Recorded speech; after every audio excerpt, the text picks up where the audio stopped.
Important tips and resources for buying your home. So right now, I'm going to explain two things. One is that it's a really peculiar situation that it's essentially actually a good time to buy and sell. And I'm not saying that because I'm a realtor. It's specifically because of the next slide that I'm going to go over. But right now, for home buyers, they're able to borrow money for cheap. They're able to see some high increases in the equity of their home over the next few years. They're able to build up some of that equity at the expense of the government and the end consumer that isn't buying real estate. And they're able to potentially, buy an investment property in a few years from that equity that they've built up, or at least have a good buffer from any sort of economic downturns that we may go into, because, who knows the future.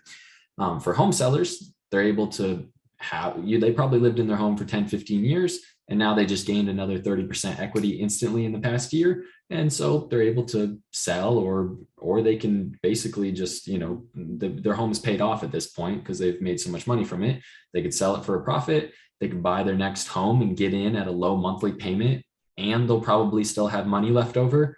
If their home was worth 300,000 10, 15 years ago, and it's $1.2 million now, well, now the property's paid off, plus they have 700 grand. They go get $1 million property for 100 grand. They pay the rent for, friggin' 10 years with the other 100, 200 grand, whatever it is.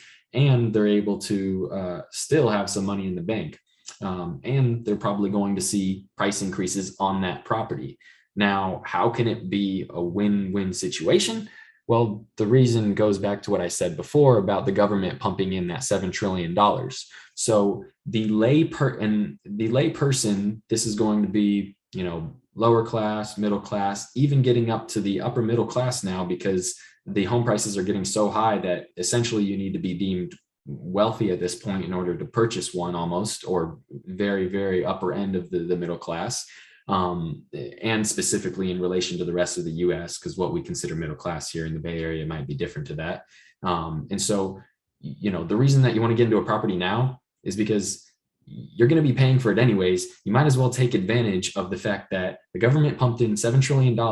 They're going to be raising the prices of gas. They're going to be raising the prices of every single good and service you can name. You're going to be going to the grocery store. Things are going to cost more money.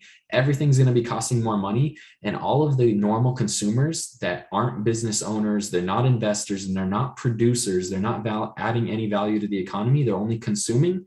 The lay consumer, lower class, middle class, even upper middle class now, is going to be funding the value of your home prices going up. And the government's going to love it because they're going to keep on trying to keep that inflation up. And so they're going to even help those people. Now, one negative thing is that the wealth divide will get larger. So the rich will get richer, the poor will get poorer, which is, going to cause a lot of homelessness and issues like that in places like San Francisco, where it's super densely populated, Atlanta, New York, these super dense cities. But on the plus side, if you own a property, you are most likely going to become extremely wealthy on paper at the expense of everybody else.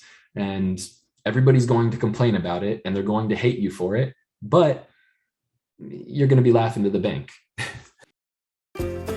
Join our weekly webinar. Call us now at 408-763-8131 or visit the link on the screen.